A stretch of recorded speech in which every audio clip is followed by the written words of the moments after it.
종교개혁 기념주일에 종교개혁에서 우리에게 준 메시지가 무엇인지를 가지고 그 주제를 가지고 말씀을 전하겠습니다.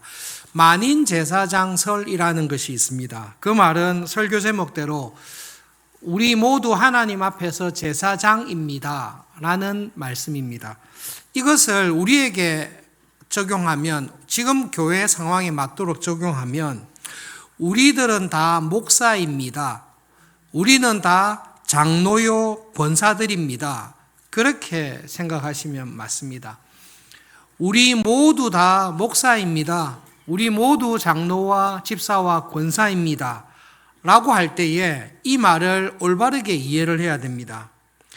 모든 사람이 다 제사장입니다. 모든 사람이 다 목사입니다. 라고 할 때에 이 말씀은 모든 교인이 목사가 되라는 말이 아닙니다. 모든 교인이 장로와 권사가 되라는 말이 아닙니다. 이 말은 모든 교인이 하나님 앞에서 제사장처럼 살아야 됩니다. 모든 사람이 하나님 앞에서 목사처럼 살아야 됩니다. 제사장은 어떻게 사는 사람입니까?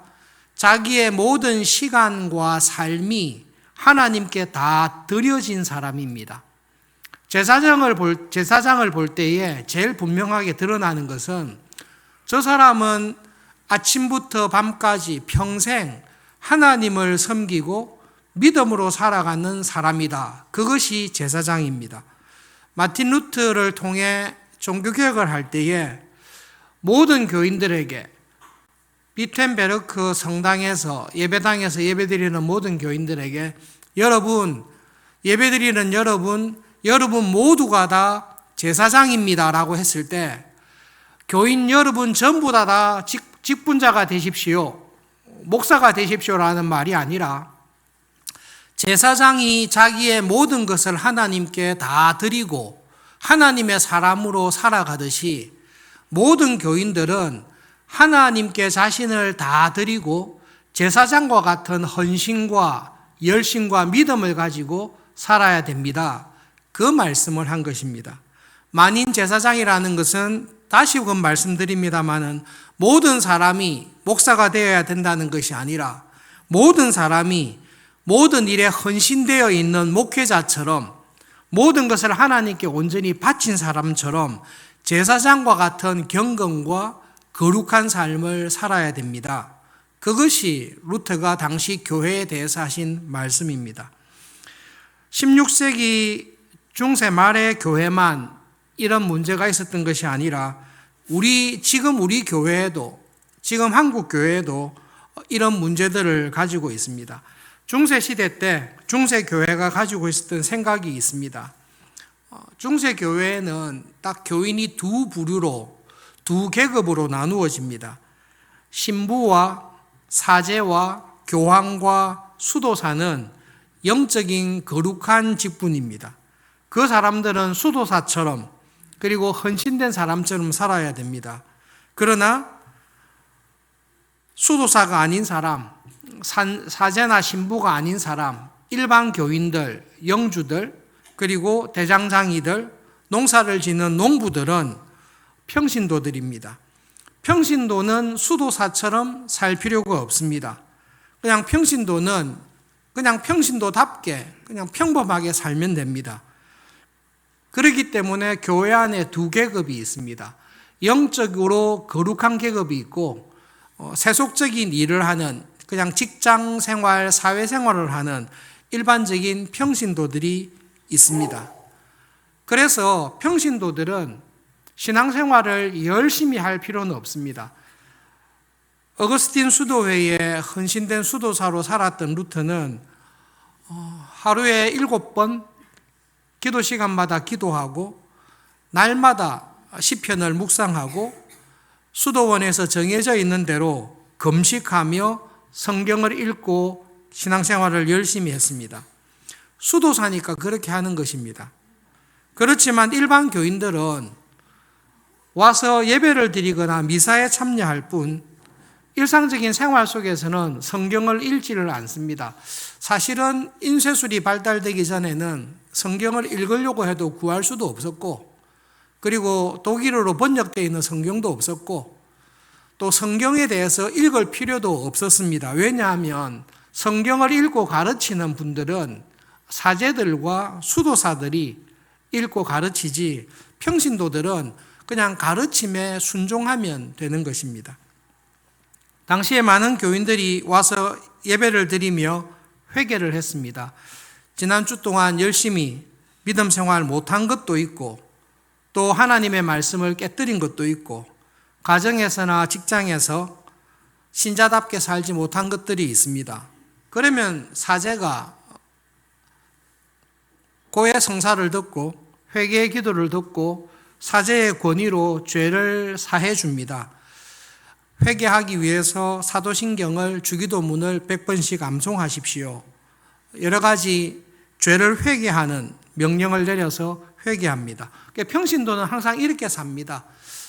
우리는 그냥 세상에서 열심히 살고 교회의 거룩한 믿음으로 살아가는 일은 사제들이 하고 우리는 사제의 가르침을 받고 사제는 영적으로 경건하고 거룩한 사람들이고 우리들은 그렇지 못하고 그냥 평범하게 직장 생활을 하는 그러한 교인이다. 두 계급으로 나누은 것입니다. 그 부분에 대해서 하나님께서 마틴 루터 선생님을 통해서 하신 말씀이 여러분 종교개혁은 없던 이야기를 한 것은 아닙니다. 원래 하나님께서 하신 복음인데 그 복음이 왜곡되고 변질된 것을 다시 회복시킨 것이 종교개혁입니다. 마틴 루터가 당시 교회의 교인들의 모습을 보면서 베드로전서 2장에 있는 말씀을 근거로 우리 모두가 하나님 앞에서 제사장입니다. 우리 모두가 제사장처럼 살아야 됩니다. 그것이 하나님께서 주신 구원의 복음이라고 분명하게 말씀한 것입니다. 베드로는 교인들을 향해서 영적으로 거듭났다면 예수님을 믿고 영적으로 거듭났다면 갓난아이와 같습니다. 이 갓난아이는 성장하고 자라야 됩니다. 신이도군이 태어나서 영적인 갓난아이로 우리 가운데 있습니다. 그런데 이 아이는 이 상태로 계속 있어서는 결코 되지 않습니다. 이 아이는 자라야 됩니다. 자라기 위해서 어떻게 해야 됩니까? 신령한 젖, 양식을 먹어서 성장해야 됩니다. 성장할 때에 모든 교인이 다 성장해야 됩니다. 어떤 사람은 수도사와 같이 사제와 같이 크게 성장하고 어떤 교인은 그렇게 성장 안 해도 상관없다. 그냥 평생 어린아이와 같이 사제들이 가르치는 말씀에 순종만 하면 된다. 성장할 때 크게 성장해야 될 사람이 있고 크게 성장하지 않아도 되는 교인이 있다. 하나님은 그렇게 말씀하지 않습니다. 모든 교인들을 향해서 여러분 우리는 다 성령님으로 갓난아이들 같이 거듭났습니다. 그 이후에 우리가 해야 될 일이 있습니다. 우리가 그리스도의 장성한 분량에 이르도록 예수님처럼 성장해야 됩니다. 예수님처럼 성장하기 위해서 신령한 젖을 사모하며 경건 생활에 힘써야 됩니다. 우리 모두가 자라야 됩니다. 성경은 그렇게 말씀하고 있습니다. 마틴 루터가 만인 제사장을 이야기를 하면서 이것은 저의 이론이 아닙니다.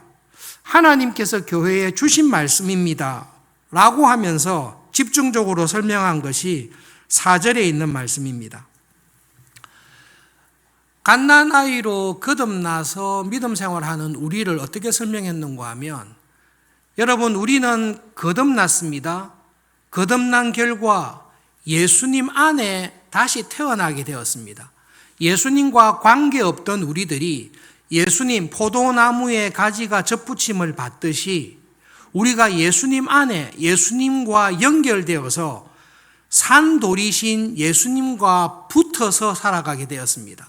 붙었을 뿐만 아니라 산돌이신 예수님 안에서 살아갑니다. 그리고 예수님께서도 내 안에서 살아가십니다.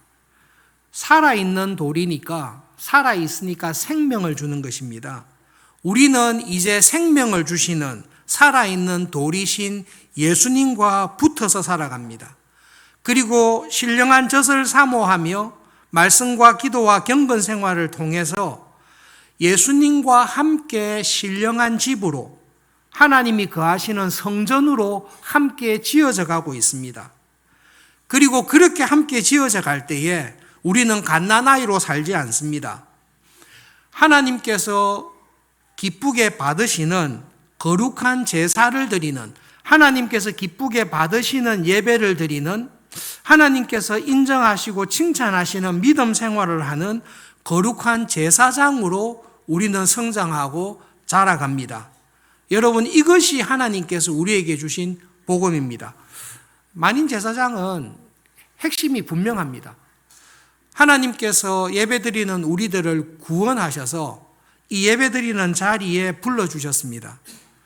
하나님께서는 여러분 전부 다 한 사람도 빠짐없이 제사장과 같은 거룩한 삶을 살기를 원하시고 그 은혜를 주십니다. 우리들은 신앙생활 할 때에 이렇게 오해를 합니다. 이번에 공동의회가 있습니다.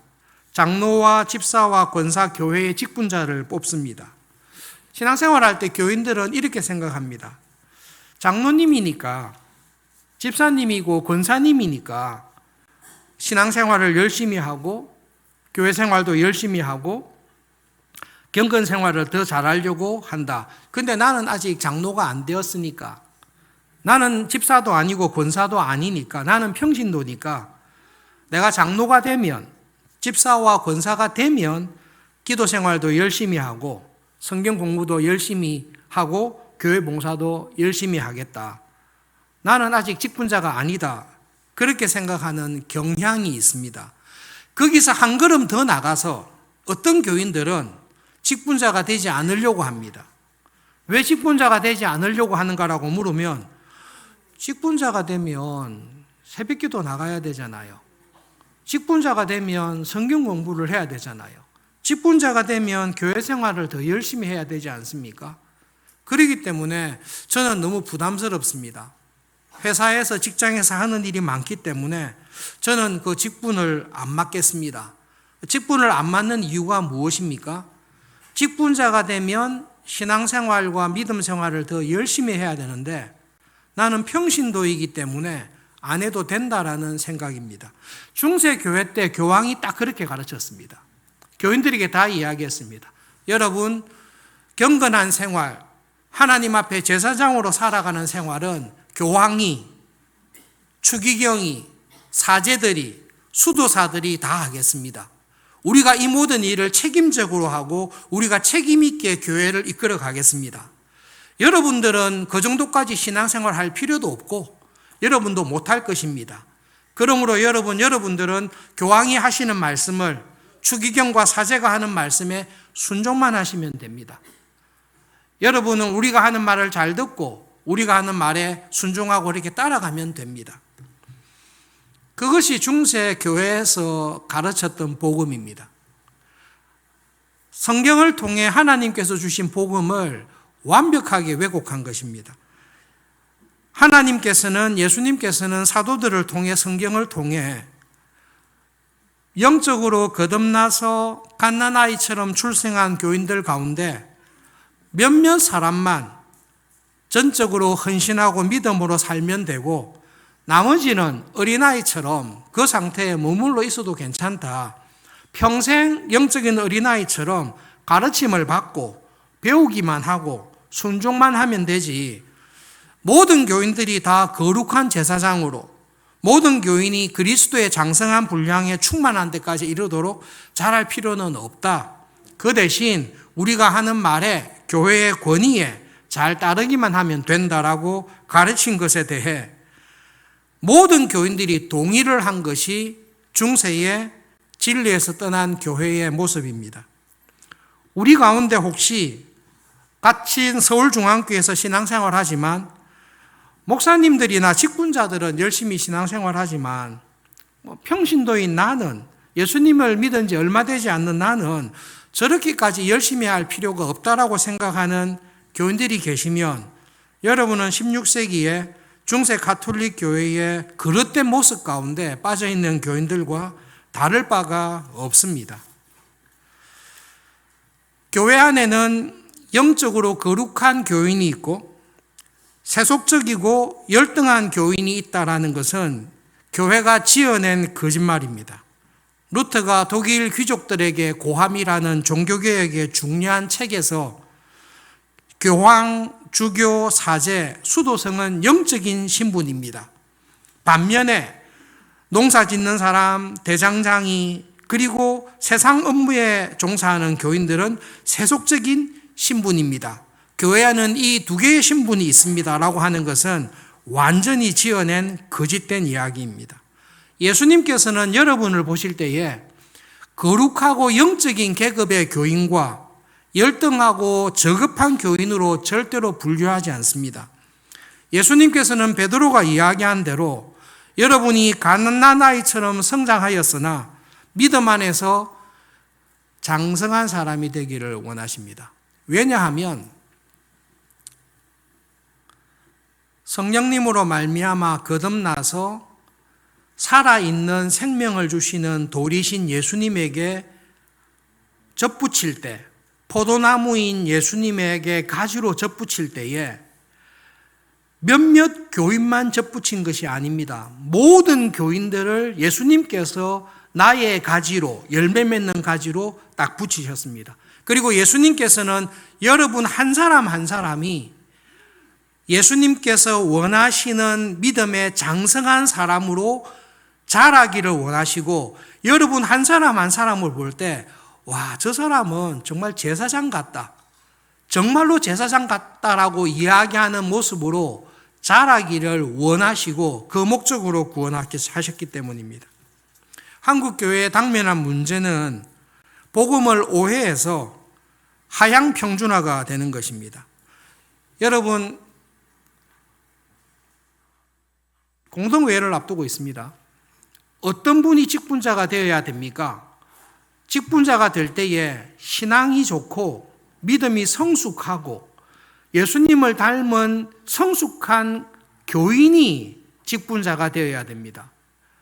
결코 아무나 되어서는 안 됩니다. 여기서 아무나 된다는 말은 믿음이 성숙하지도 않고 말씀과 기도에 훈련도 안 돼 있고, 그리고 예수님을 닮은 열매가 없음에도 불구하고 교회의 직분자가 된다면 우리는 세상의 기준으로 뽑을 것입니다. 저 사람이 어느 대학 나왔나, 저 사람이 어느 직장 다니나, 저 사람의 연봉이 얼마나, 저 사람이 얼마나 부자인가, 그런 기준으로 교회의 직분자를 뽑으면 망하는 것입니다. 그러므로 교회의 직분자를 뽑을 때는 직분자로서 자격을 갖춘, 하나님께서 성경에 교회의 직분자를 세울 때 이러이러한 사람을 세우십시오 라고 한 사람을 직분자로 세워야 됩니다. 우리는 그것을 위해서 기도해야 됩니다. 그런데 여러분, 그런 사람을 직분자로 뽑아라는 것하고 나는 그런 직분자가 안 되니까 저급한 신앙생활 해도 돼, 이것하고는 다른 것입니다.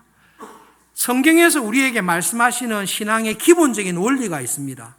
모든 신자는 거룩한 제사장과 같은 경건생활, 믿음생활, 말씀생활, 기도생활을 할 것을 하나님께서 말씀하십니다. 모든 교인의 기본적인 베이스가, 기본 바탕이 고기다라는 것입니다. 이 중에서 하나님께서 직분자를 뽑을 때에 기도 가운데 그 사람을 선출해서 직분자로 삼아라는 것입니다. 나는 이런 직분자가 될 만한 직분자로 뽑히지도 않았기 때문에 나는 내 마음대로 신앙생활해도 상관없다라는 것은 지금 우리 교회에, 한국 교회에 들어와 있는 거짓된 복음입니다. 마틴 루터 선생님을 통해서 우리에게 주신, 교회에 주신 하나님의 말씀은, 여러분 하나님께서는, 예수님께서는 여러분 한 사람 한 사람이 평신도처럼, 평신도가 좋은 말인데 평신도처럼 적당하게 살기를 결코 원하지 않습니다. 지금 나의 신앙이 어리고 연약하다 할지라도 예수님께서는 여러분 한 사람 한 사람이 제사장으로 살아가기를 원하시고 그 목표를 가지고 구원하셨습니다. 그러므로 신앙생활을 할 때에, 하나님 앞에서 돌아올 때에 나는 지금 예수님께서 보실 때에 거룩한 제사를 드리는 제사장으로 성장했는가? 그리고 나를 어느 곳에 두더라도 하나님께서 기쁘게 받으시는 제사를 드리는 제사장과 같은 직장인, 제사장과 같은 가정생활, 제사장과 같은 사회생활을 하고 있는지를 꼭 돌아보셔야 됩니다. 두 번째로 만인 제사장설을 주장했을 때에 마틴 루터 선생님이 이 복음을 통해서, 이 주장을 통해서 회복한 복음의 중요한 내용이 있습니다. 중세교회는 영적으로 뛰어난 교인과 평범한 교인을 나누었을 뿐만 아니라 장소도 나누었습니다. 교회는 거룩한 곳입니다. 교회는 거룩한 곳입니다. 이곳에서는 거룩하고 믿음으로 살아야 됩니다. 그러나 대장장이가 일하는 일터, 가정에서 생활하는 집안 생활, 그리고 이 세상에서 살아가는 직장 생활은 교회 생활만큼 중요하지 않습니다. 중요한 것은 교회 생활입니다. 교회 생활을 잘하고 신앙 생활을 잘하면 가정에서 난동을 부리거나 직장에서 불법한 일을 하거나 사회에서 불의한 일을 저지른다 할지라도 그래도 이 사람이 교회에서 교회 생활을 열심히 하고 헌금도 많이 하고 말씀과 기도 생활을 많이 하는데 직장에서는 그럴 수 있지, 가정에서는 또 그럴 수도 있지, 세상에서 살 때 그럴 수 있지. 나누었습니다. 우리가 중요한 것은 교회입니다. 신앙생활입니다. 가정과 직장과 세상에서는 우리가 그렇게 거룩하지 않아도 크게 상관없습니다. 이것이 교회 생활입니다. 교회가 꾸며낸 거짓말입니다. 베드로서를 통해서 예수님께서는 하나님께서 기뻐하시는 제사를 드리되 우리가 서 있는 삶의 모든 자리에서 하나님이 기쁘시게 받으시는 가정생활을 하십시오. 하나님께서 기쁘시게 받으시는 직장생활을 하십시오. 믿지 아니하는 사람들과 살아가는 세상에서 우리의 믿음으로 살아가는 모습을 보고 저 사람은 참으로 하나님을 믿는 사람, 하나님의 말씀 따라 순종하는 사람, 세상의 악한 풍조에 타협하지 않고 믿음으로 살아가는 저 사람은 진짜 거룩하다. 저 사람은 경건한 제사장 같다. 그렇게 살아가십시오. 그것이 우리를 구원하신 구원의 목표입니다. 그러므로 여러분, 종교개혁에 관해서 종교개혁을 통해 하나님께서 주신 은혜를 항상 묵상하시면서 꼭 배워가실 수 있기를 바랍니다. 영상의 책을 한 권 소개하겠습니다. 마틴 루터 선생님이 저녁 식사할 때마다 함께 저녁 식탁에 했던 사람들과 나누었던 테이블, 식탁 테이블에서 이야기한 토크, 테이블 토크, 탁상 담화라는 책입니다. 종교개혁자들은 가족끼리 식사한 적이 거의 없습니다. 특별히 마틴 루터 같은 분은 저녁 식사 시간에 가족 아닌 수많은 전 유럽에서 몰려온 사람들과 함께 식사를 했습니다. 아내인 카트리나 폼보라가 저녁 식사를 준비할 때마다 작게는 10명, 많게는 20, 30명 되는 손님들을 위해 식사 준비를 항상 했습니다. 어떤 사람은 2, 3일, 어떤 사람은 1, 2주, 어떤 사람은 몇 달씩 루트의 집에 머물면서 마틴 루트에게 말씀도 듣고 설교도 듣고 함께 식사를 하면서 이야기를 했습니다. 식사하는 가운데 너무 이야기가 귀해서 속기사가 적은 것입니다. 루트의 설교도 훌륭하고 출판줄도 좋지만 저녁 식사 시간에 했던 이 이야기가 너무 귀중해서 적었던 책이 탁상 담화입니다. 꼭 한번 읽어보시기를 권합니다. 왜냐하면 쉽습니다. 밥 먹는 자리에서 진지한 신학적인 논의하지 않습니다. 실제적인 이야기를 합니다. 그리고 저것을 꼭 읽어볼 만한 이유가 뭔가 하면 신앙이 자라려면 성경을 읽어야 되듯이 하나님께서 쓰신 믿음의 사람들이 쓴 책을 읽을 때에 신앙이 자랍니다. 목사님, 저는 종교개혁 전공할 사람도 아니고 저는 신학 전공할 사람도 아니고 그 루터 선생님이 쓴 테이블톡, 탁상담화 이런 책은 저는 꼭 안 읽어도 됩니다. 그게 중세교회의 잔재라니까요. 저런 책은 목사님들이 읽고 저런 책은 직분자들이 읽지, 목사님 저는 평신도인데 저는 직분자 될 마음이 없는데 저런 어려운 책을 꼭 읽을 필요가 없습니다라는 것이 종교개혁을 앞둔 중세교회가 복음의 진리에서 떨어져 있을 때의 그 모습입니다. 회개하시고 다 읽어보시기를 바랍니다. 더 좋은 책들이 많이 있지만 소개를 못하는 것은 너무 맞지 않는 어려운 책을 권했다가 여러분 마음의 확신, 목사님이 권하는 책은 우리가 읽을 책이 아니다. 그게 참 이게 불행한 건데요, 여러분. 교회가 하향 평준화되는 것은 정말로 위험합니다. 교회가 하향 평준화되는 것은 정말로 위험합니다. 종교개혁을 통해 마틴 루터가 이야기한 것은 기본적인 복음의 진리를 말씀한 것입니다. 예수님께서 교회에 하고 싶은 말씀을 회복해서 말씀한 것뿐입니다.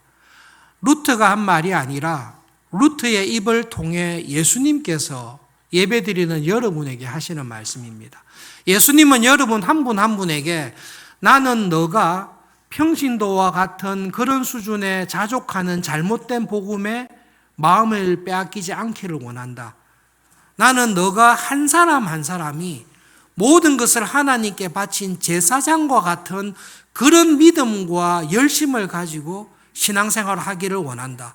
그것은 공동의회를 통해 직분자가 되든 안 되든 상관없이 교인이라면, 하나님의 은혜로 거듭난 신자라면 그가 목사로 쓰임받든 평신도로 쓰임받든 아무 상관없이 예수님을 믿는 믿음으로 거듭난 사람이라면 나는 너희 모두가 거룩한 제사장처럼 살아가기를 원한다. 거룩한 제사장처럼 성상하고 그리스도인의 모습으로 예수님으로 충만하기를 원한다. 그것이 예수님께서 우리에게 주신 구원입니다. 두 번째로 예수님께서 마틴 루터 선생님 통해 주신 말씀은 나는 여러분 한 분 한 사람 한 사람이 교회 생활만 똑바로 하는 것이 아니라 경건 생활만 똑바로 하는 것에 머무는 것이 아니라 교회 생활과 말씀과 기도의 경건 생활을 통해서 여러분의 가정 생활에서 직장 생활에서 세상 살아가는 모습이 정말로 예수님을 믿는 사람으로 변화되어서 살아가기를 원한다. 그것이 하나님께서 기쁘게 받으시는 제사를 드리는 제사장으로 살아가는 거다. 그것이 내가 너희들에게 원하는 믿음의 생활이고 그것을 주기 위해서 예수님께서 십자가를 지시고 우리를 구원하신 것입니다. 제발 잊어버리지 맙시다. 오늘 이후로 우리가 믿음으로 살아갈 때에 하나님은 우리 모든 교인이 내가 제사장처럼 살기를 정말로 원하신다. 정말로 내가 제사장처럼 되기, 내가 목사가 아니라 할지라도 목사님이 가지고 있는 하나님 말씀에 대한, 목사님이 가지고 있는 경건 생활에 대한 열정을 내가 가지기를 원하신다. 그것이 하나님의 원래의 목적이다. 하나님께서는 내가 예배 생활, 교회 생활만 잘하는 것이 아니라 교회에서 사람들에게 존경과 인정을 받는 것 이상으로 가정에서, 직장에서, 세상에서 모든 사람들에게 그런 인정과 칭찬을 받는 신자로 자라기를 예수님께서는 원하신다. 예수님 저를 도와주십시오. 내가 선교사가, 목사가, 직분자가 안 되더라도 선교사와 목사와 직분자들을 능가하는, 방불하는 경건한 사람으로 살아가는 은혜를 주십시오. 그리고 하나님, 제가 하나님 앞에 나와 예배 드릴 때뿐만 아니라 내 삶의 모든 곳에서 예수님 앞에 부끄럽지 않고 하나님께서 너 정말 이곳에서 잘한다, 그렇게 칭찬하는 그 신자로 모든 사람이 제사장이다라고 부르신 그 은혜에 합당하게 살아가는 삶을 살기를 원합니다라고 기도하는 우리 모두가 될 수 있기를 바랍니다. 진솔한 이야기는 우리를 부담스럽게 할 수 있지만 여러분, 서울중앙교회를 섬기면서 또 앞으로의 남은 사역을 생각하면서 기도할 때마다 기도하는 것이 있습니다. 하나님, 저는 우리 서울중앙교회 교인 한 사람도 빠짐없이 아침에 일어나서 하루를 시작할 때 하나님 말씀을 읽고 묵상하고 기도하면서 날마다 살아가는 교인이 되기를 정말로 바랍니다. 여러분, 정말로 바랍니다. 큐티를 하시든지 성경을 읽으시든지 하루를 시작할 때에 정말로 하나님의 말씀에 귀를 기울여서 오늘 하나님께서 나에게 하라고 하시는 일이 무엇인지를 듣고 그 말씀에 순종하고 살아가는 교인이 되기를 바랍니다. 여러분, 일주일간 열심히 신앙생활 하시고 지냈을 때에 금요일 저녁마다 하나님을 만나러 오셔서 일주일간의 삶을 돌아보며 도와주신 것에 대해 감사하고, 우리가 기도해야 될 제목이 많지 않습니까? 개인의 문제, 건강의 문제, 자녀와 부모님의 문제, 직장에서의 문제, 그 모든 문제를 하나님 앞에 나와서 하나님께 기도하면서 하나님의 기도에 응답을 받으며 살아가는 교인들이 되기를 정말로 바랍니다. 그래서 정말 금요 기도회 때마다 하나님, 이 예배당이 하나님께 기도하는, 기도의 은혜를 경험하는 교인들로 가득 차는 모습을 좀 보고 마쳤으면 좋겠습니다. 그 기도를 드립니다. 그리고 여러분, 서울중앙교회에서 신앙생활하는 동안에 작년 성경 공부에 중앙교회 교인으로 살아가시는 동안 한 학기도 빠지지 마시고 즐거운 마음으로 기대를 가지고 작년 성경 공부에 다 오시기를 바랍니다. 12주밖에 안 되기 때문에 1년 내내 해도 24주밖에 안 듣습니다. 뭐 엄청 많이 하는 거 아닙니다. 그러니까 그런 대로 열심히 하지 않습니까? 그거라도 우리 다 했으면 좋겠습니다. 그리고 자꾸 많아지죠. 그리고 우리 서울중앙교회 교인으로 살아가시는 분이면 예배만 오는 것이 아니라 정말로 소그룹 모임을 통해서 서로 격려하시고 어려움이 있을 때 서로 기도하시고 신앙적으로 살아가는 일을 격려하는 이 소그룹 모임에는 다 오셨으면 좋겠습니다. 너무 간단하지 않습니까? 이거 목사만 해야 됩니까? 직분자만 해야 됩니까? 그렇지 않지 않습니까? 날마다 말씀을 읽고 하나님의 음성에 귀를 기울이고 살아가는 것. 일주일에 한 번씩 한 주간을 돌아보면서 기도의 자리에 와서 하나님을 만나고 도우심을 구하는 것. 그리고 작년 성경 공부에 하나님 말씀을 계속 배우는 것. 소그룹으로 모여서 어렵고 기쁘고 여러 가지 상황 속에 격려하면서 살아가는 것. 이것이 베이직이지 않습니까? 이게 그냥 기본이잖아요.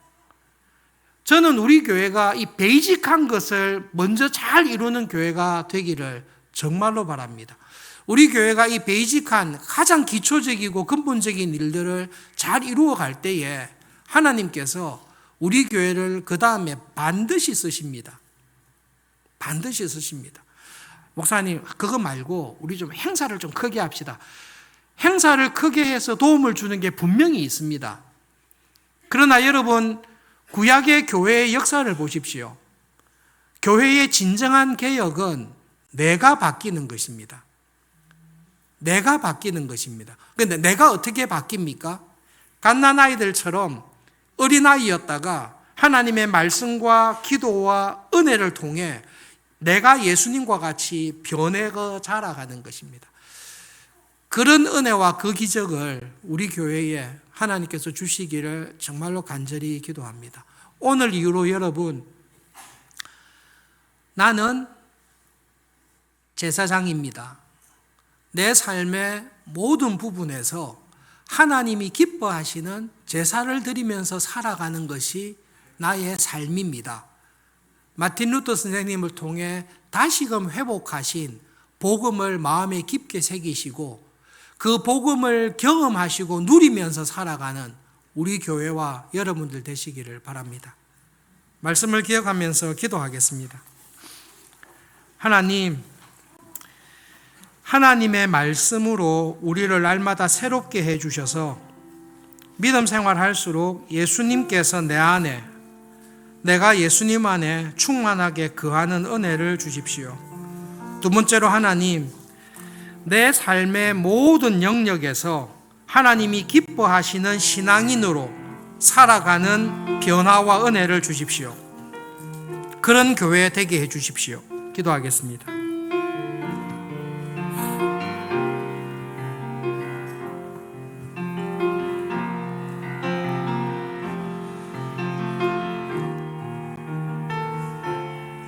교회를 사랑하시고 교회에 항상 넉넉한 은혜를 주시는 하나님 아버지, 우리도 모르는 사이에 하나님의 말씀의 진리에서 멀어지고 떨어질 때가 있습니다. 하나님의 말씀으로 저희들을 새롭게 해주셔서 하나님께서 우리에게 주신 구원의 놀라운 은혜들을 깨닫게 해주십시오. 그리고 하나님 아버지, 정말로 그 은혜 안에서 하나님 앞에서 성숙하고 온전하고 부족함이 없는 제사장으로 살아가는 열심과 은혜 주시기를 기도합니다. 그리고 하나님 아버지, 내 삶의 모든 곳에서 겉으로 드러난 삶이든 숨겨져 있는 삶이든 내 삶의 모든 곳에서 하나님께서 인정하시고 기쁘게 받으시는 제사를 드리는 참 예배자로 살아가는 저희들 되기를 기도합니다. 그리고 하나님, 우리 서울중앙교회를 기억하시고 은혜를 베풀어 주셔서 하나님이 주신 이 진리의 말씀 안에 든든하게 세워져 가는 그런 교회 되게 해주시고, 성령님, 저희들이 살아있는 동안에 우리에게 베풀어 주시는 놀라운 은혜를 우리가 경험하며 하나님께 감사하며 살아가도록 저희들에게 은혜를 주십시오. 예수님의 이름으로 기도합니다. 아멘.